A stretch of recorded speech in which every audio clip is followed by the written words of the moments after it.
Varicose veins తో బాధపడుతున్నారా? భారతదేశంలోనే బెస్ట్ ట్రీట్మెంట్ అందించే ఏకైక హాస్పిటల్ ఏవిస్. నమస్తే రమగారు. నమస్తే జయ. చందమామ కథ ఒకటి చెప్తారండి. ఇంకోటి చెప్దాం.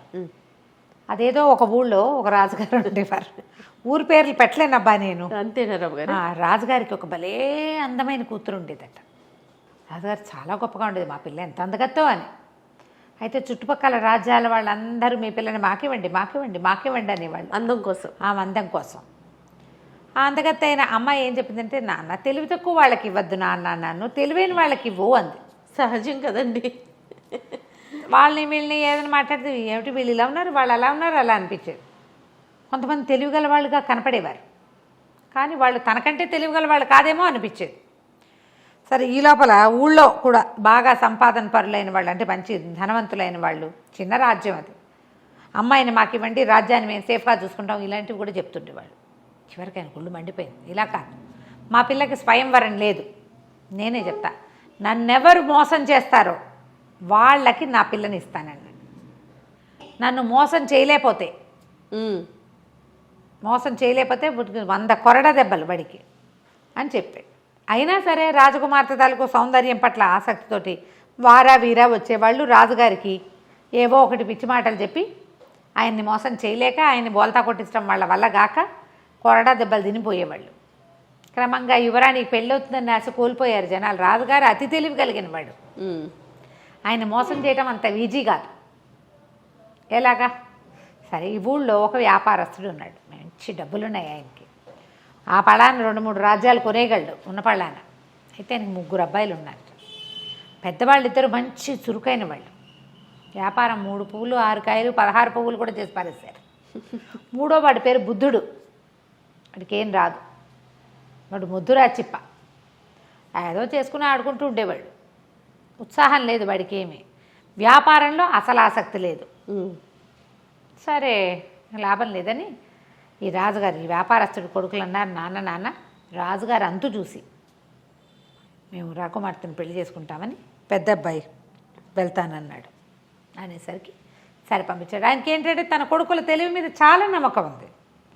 ఆయన ఎక్కువ నమ్మాడు. మరి నమ్మి, వెళ్ళరా నువ్వైతే సాధించుకొచ్చేస్తావు, క్షణం నీకు ఎంతసేపు రాజును మోసం చేయటం, నీకు చిటుకలో పని వెనతో పెట్టిన విద్య, అలాంటివి చెప్పి పెద్ద అబ్బాయిని పంపాడు. పెద్ద అబ్బాయి వెళ్ళాడు, రాజుగారి దగ్గరికి వెళ్ళి కూర్చున్నాడు. రాజుగారు రెడీగా ఉన్నారు. అదేంటండి ఆ చిలక ముక్కు ఆ రంగులో ఉంది అన్నాడు. అనేసరికల్లా ముక్కు ఆ రంగులో ఉండేటువంటి, నీ కళ్ళే ఆ రంగులోనే, చిలక ముక్కు ఎర్రగానే ఉంటుంది, నన్ను అడి తిప్పలేవు పో అనేసాడు.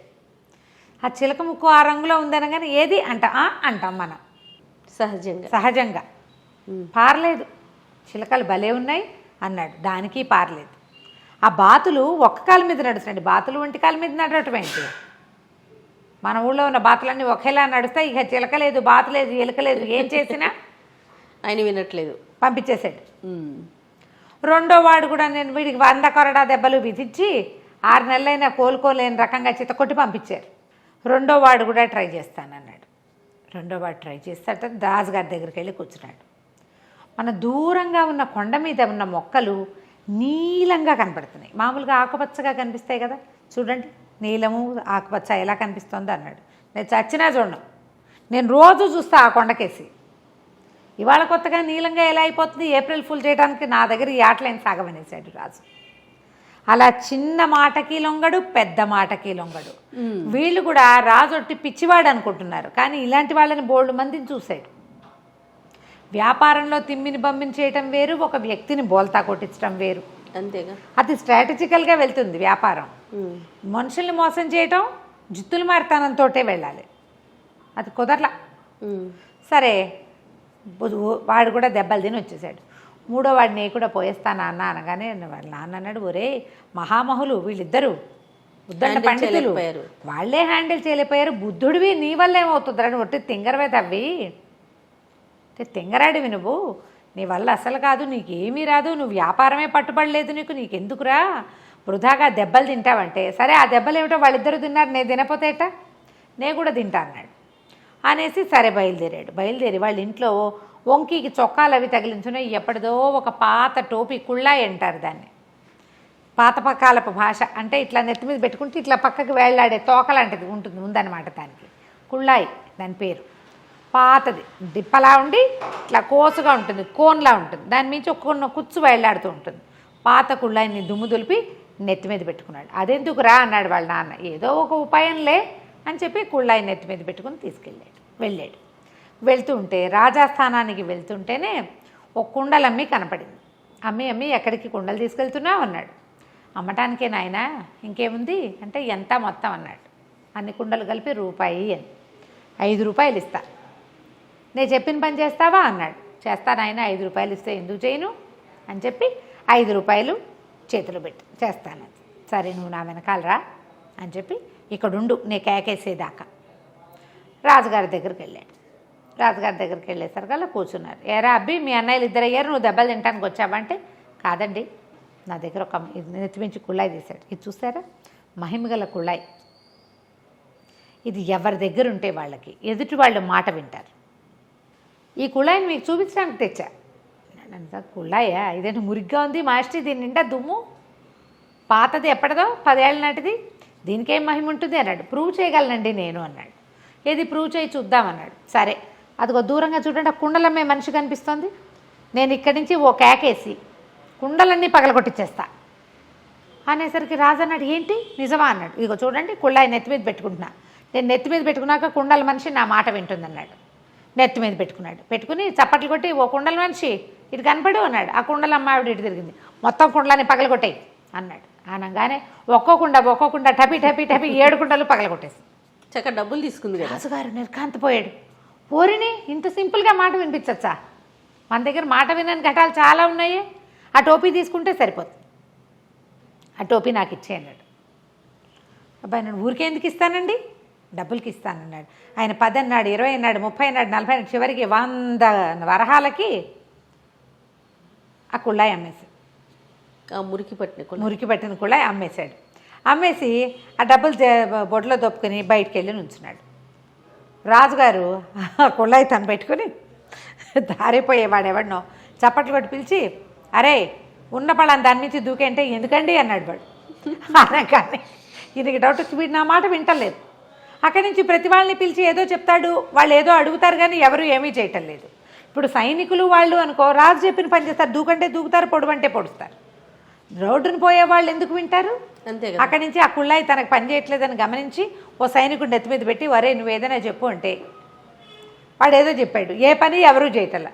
ఆయనకు అర్థమైంది, వచ్చి దిక్మాల కుళ్ళాయి, ఇదేం మాట వినేది కాదు. ఈయన పరిగెత్తుకుంటూ బయటకు వెళ్ళి ఓ సైనికుడిని కేకేశాడు. ఒరే ఇందాక ఒక కుండలు పగలు కొట్టింది కదా, ఆ మనిషిని కేకేసుకురారా అని. ఆ మనిషిని పిలుచుకొచ్చారు. ఏమమ్మా ఆ కుర్రాడు చెప్పగానే కుండలు పగలు కొట్టావు కదా అంటే, అవును బాబు 5 రూపాయలు ఇచ్చాడండి. అనగానే ఆశ్చర్యపోయాడు. ఇక్కడేమో రూపాయికి 5 ఇచ్చాడు, నా దగ్గర నుంచి 100 పట్టుకెళ్ళాడు. అప్పుడు ఆ కుర్రాడు పక్కన దాక్కున్నాడుగా, వచ్చాడు. మీరు మోసపోయారు కదా, మీ అమ్మాయిని ఇచ్చి నా పెళ్లి చేయండి అన్నాడు.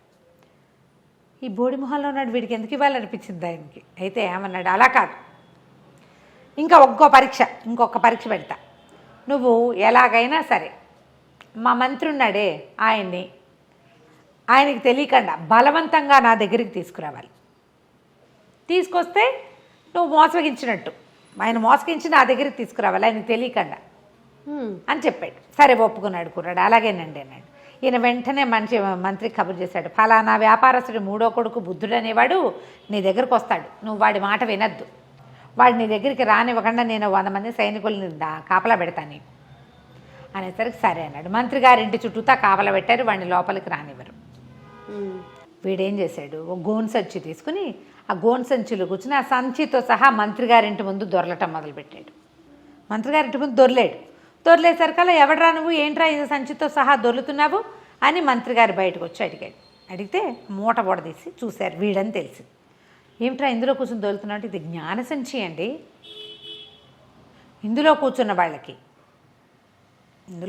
వాళ్ళకి వీళ్ళు చెప్పిన మాట అవతల వాళ్ళు వింటారు. దొర్లించుకో, ఇందులో ఉండటమే, మనం కాసేపు దొరలేమంటే చాలు అనగానే మంత్రి గారు నిజమా అన్నాడు. అవునండి, అవును, మనం ఏదనుకుంటే అది చేస్తాం. నేను రాజుగారిని మోసం చేశాను ఈ సంచిలో కూర్చునే అనగానే ఆయన మంత్రి గారి ఉత్సాహం వచ్చింది. ఆయనకి చిన్న మంత్రి హోదాలో ఉన్నాడు, పెద్ద మంత్రి అయిపోవాలని ఉంది పాపం ఆయనకి.